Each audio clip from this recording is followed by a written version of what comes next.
15 fastest collapsing countries you need to know. What's going wrong?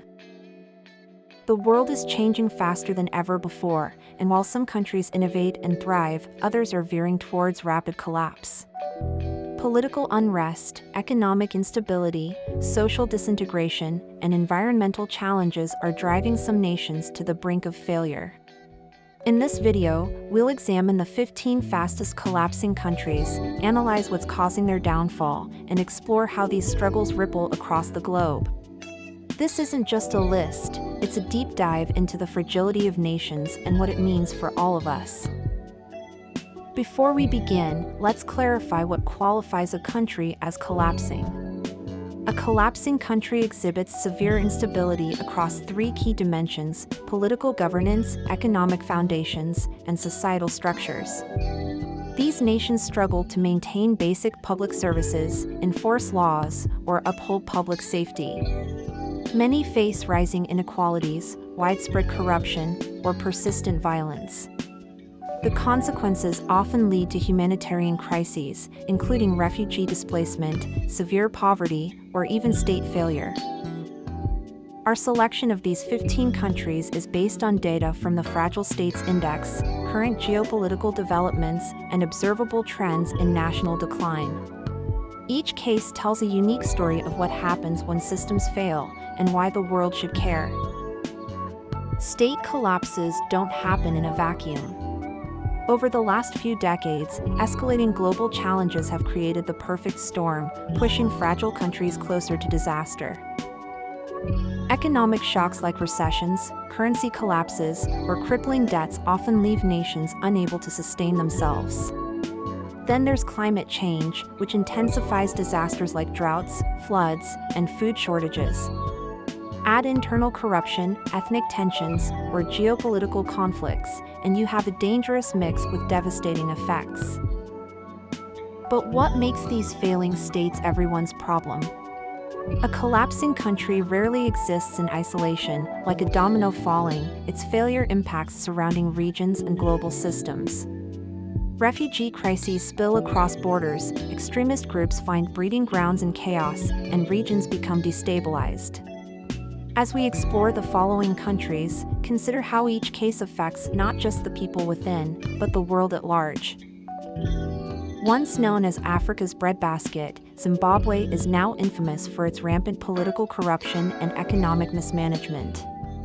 Hyperinflation has devastated the economy, rendering the Zimbabwean dollar worthless.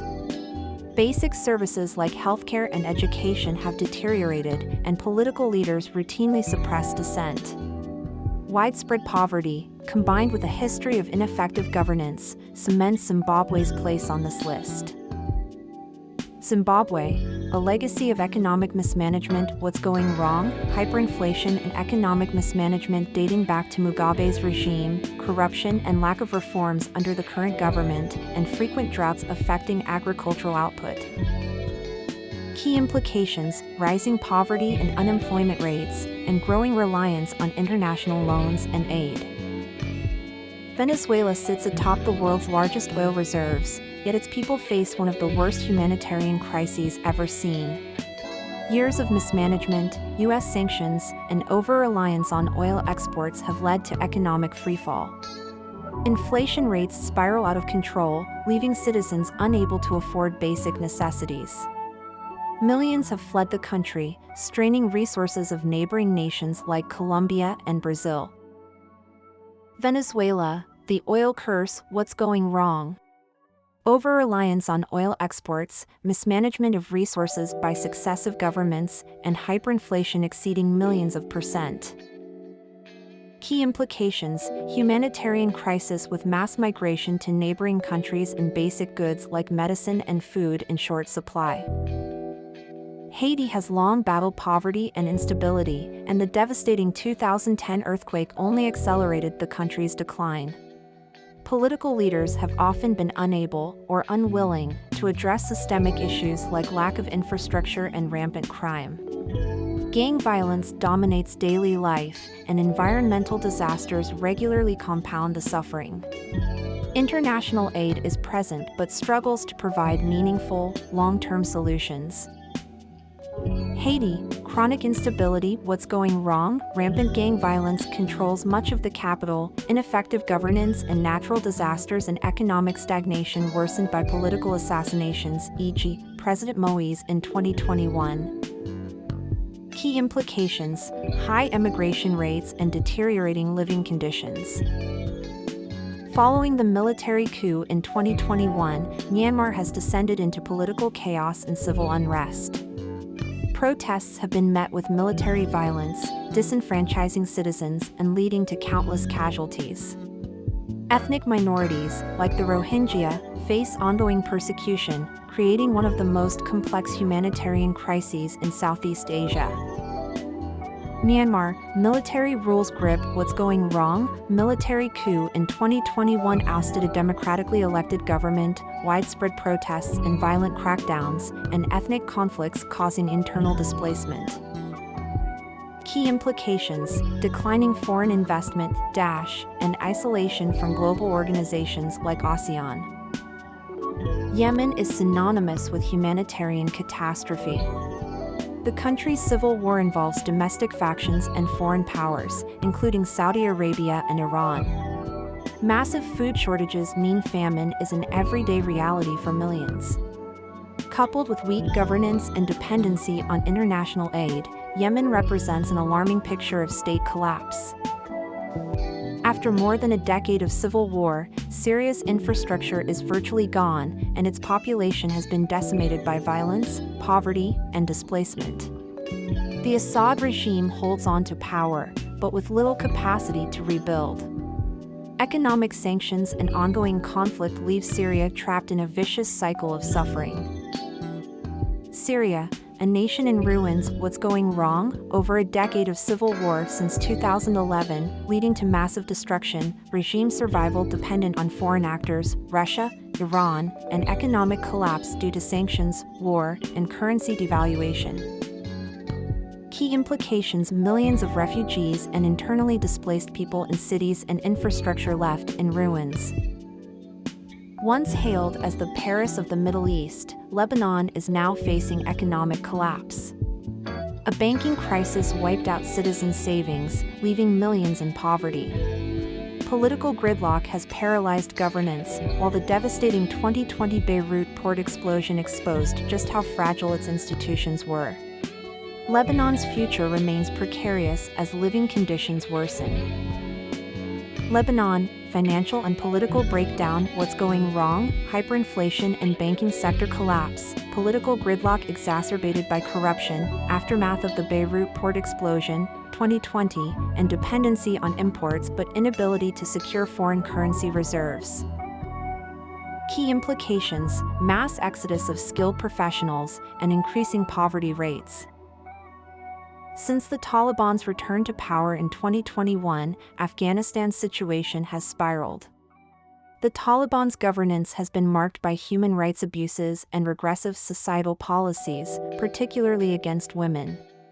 Economic collapse following international sanctions and frozen foreign assets has exacerbated the country's plight.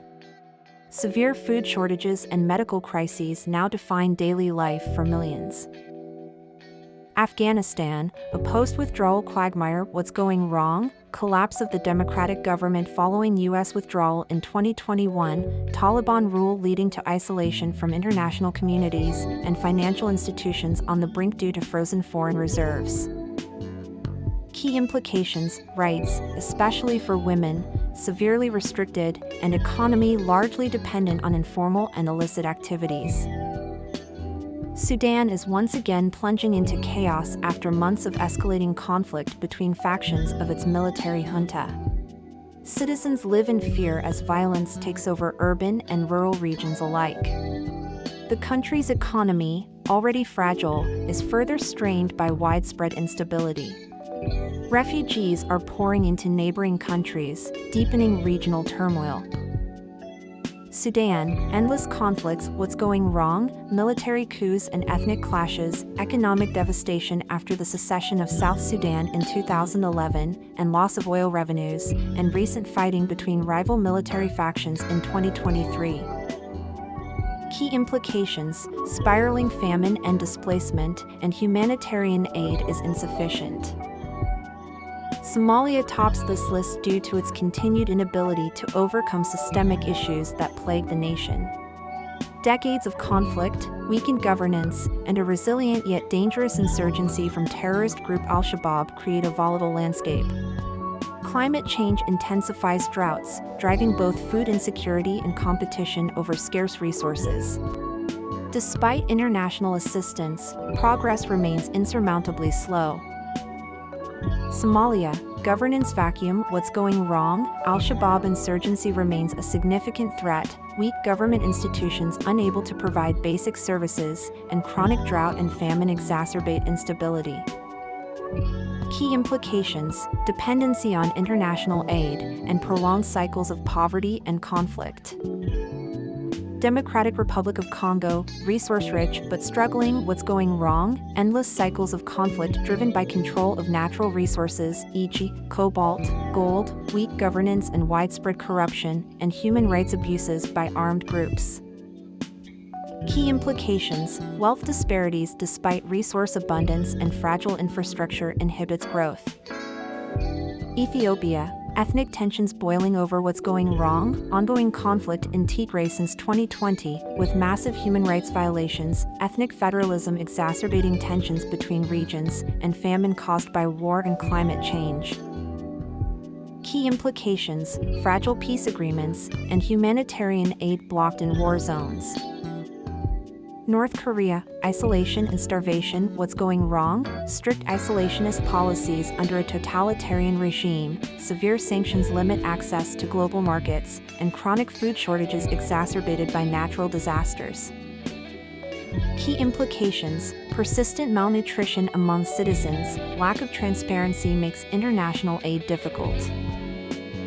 Libya, post-Gaddafi chaos. What's going wrong? Political vacuum after the fall of Muammar Gaddafi in 2011, rival governments vying for control, with militias dominating key areas, and oil resources a source of conflict rather than prosperity.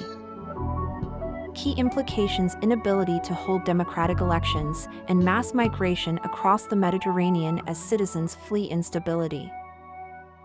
While each of these nations faces unique circumstances, there are common drivers behind state collapse.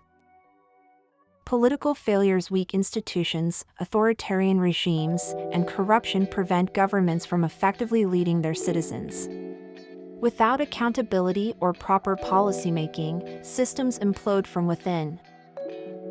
Economic struggles, hyperinflation, declining industries, and over-reliance on unstable revenue sources create unsustainable economies. Mismanagement compounds these problems, leaving citizens impoverished. Social disintegration, civil conflicts, ethnic divides, and social inequalities fracture societies, leading to deep internal divisions. Environmental pressures, climate disasters, and resource scarcity amplify instability, making recovery harder for fragile regions. External interferences, foreign interventions, sanctions, and proxy wars often aggravate pre-existing conditions rather than resolve conflicts. Why should collapsing states concern the rest of the world? The answer lies in their far-reaching consequences. Humanitarian disasters, civil wars, and economic crises fuel refugee flows, placing immense strain on neighboring countries and international organizations. Regional destabilization: as states fail, neighboring regions often face spillover effects like conflict, economic disruption, or the spread of terrorism. Global threats: weak states can spur the growth of extremist groups, disrupt multinational trade, and exacerbate illicit trafficking or cybercrime. What's going wrong? These collapses remind us that the stability of individual states affects the health of our interconnected world. The road to recovery is never simple, but intervention is possible if the right strategies are in place. Combating corruption, bolstering weak institutions, and addressing income inequality are critical steps. Regional cooperation and strengthened international efforts, like funding through the UN or IMF, can help fragile nations rebuild their foundations. However, there is one truth: prevention is always more effective and less costly than intervention after total collapse. The 15 rapidly collapsing countries we've explored today don't just highlight the vulnerability of individual states, they reflect larger global trends that none of us can afford to ignore. As interconnected as our world is, the collapse of one country sends shockwaves far beyond its borders. It's a stark reminder of how addressing issues like climate change, inequality, and global peace isn't just necessary, it's urgent. Stay informed, engage in discussions, and push for changes within your own communities to build a more resilient global society. Together, we can help ensure fewer nations find themselves on this devastating path. Subscribe, share, and like for more informative videos. Thanks for watching the video, and don't forget to subscribe to our channel for more watching.